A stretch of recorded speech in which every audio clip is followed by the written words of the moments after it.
In Knoxville, it's already been a violent year. You can see how fatal shootings have become more common over the past decade, rising from 4 or 5 at this point in a year to 20 this year. As part of our ongoing commitment to looking at gun violence in Knoxville, we're taking a look at where those shootings happen most often. And that brought us to East Knoxville. I talked to neighbors who tell me it's an ongoing issue and one that has them worried. It's troublesome, honestly. You know, like I said, you got to sit around, worry about what's going on when your son's not here. Chris Wiley lives in East Knoxville and is the proud parent of an Austin East senior. It's a pretty good area, you know, besides what's been going on here lately. The ongoing violence has him worried. What they going through, are they safe? You know, anybody watching over them? Knoxville police responded to more than 800 shots fired calls in the last 2 years. More than a quarter of them, 25%, happened in this circle, just a mile from Austin East. That's more than any other part of the city. I just hope and pray he make the right decision, you know what I'm saying, not to hang with the wrong crowd. KPD reports far fewer shootings near other schools in the city. Northwest Middle had just 3 shootings within a mile. Central High, 5. That's a stark contrast to the 100-plus shootings reported near Maynard Elementary, Sarah Moore Green, and Vine Middle. It's alarming to everybody. Those who live in East Knoxville are no stranger to the violence. You got to come out your door. People sit on their porch. They also have ideas of how to fix it. I think it's going to take more than just us looking for the people who sit downtown to do it. It's going to take the people in the neighborhood. We just need to get along with each other. We asked nearly a dozen people who live in that part of East Knoxville what would help. The most common answer we got was giving the kids something to do. And that's where our next organization comes in. I've just noticed people sort of having aha moments and realizing that, you know, they actually have been under a lot more pressure than they realize. Groups across the city continue rallying around Austin East as community members cope from months of trauma. Our colleague Amelia Young shares how nonprofits are focusing on mental health and healing as we head into the summer months. The East Knoxville community experienced tragedy after tragedy this year after losing 5 teenagers to gun violence. I think this is the worst that I can recall it ever being. Therapist and Austin East graduate Philip Tucker saw a need. My intention was always to come back to the community and help address, you know, the needs that are present. That need was for more mental health resources to support those recovering from the trauma.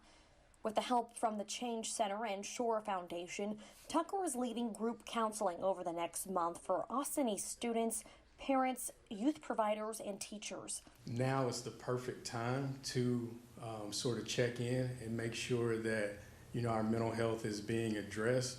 His work with students focuses on understanding thoughts, feelings, and coping skills. Because I think that everybody is equally in need of, you know, a place to process. For adults, their focus lies on processing their own feelings before helping others. It's like they say on the plane, you know, put your own mask on first before you try to help somebody else. Tucker says trauma can become normalized. It's important for people to reach out even if they think it's not necessary. People in this community are incredibly resilient. Sometimes that resilience can be a hindrance to reaching out for support. He says the opportunity to hear others' perspectives can be eye-opening. Reporting in Knoxville, Amelia Young. And there are many nonprofits working to end violence in Knoxville. That includes Unique Academy and Real Talk. They explain their missions.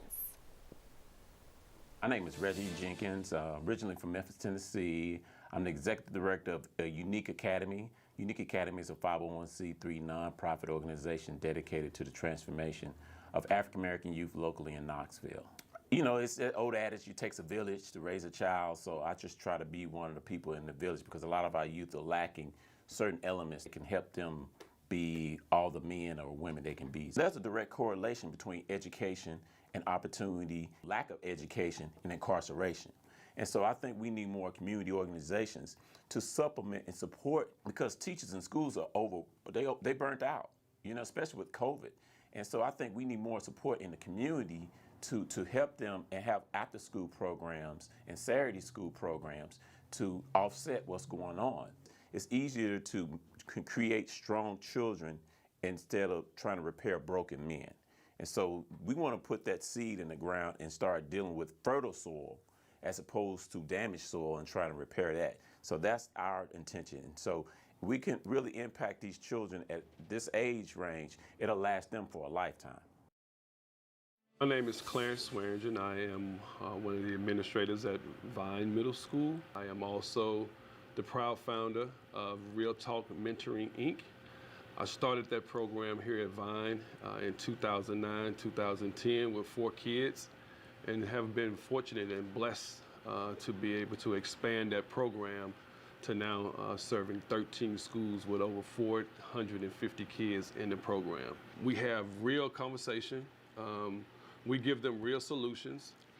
We have a variety of different guest speakers that come in and talk to our kids, from lawyers to doctors to pastors to people who have been incarcerated and who rehabilitated themselves. Because our kids they need to hear from people who have been down some struggles. Our kids bring in so much. They bring in so many issues and so many problems that they need that outlet. And that's what Real Talk gives them.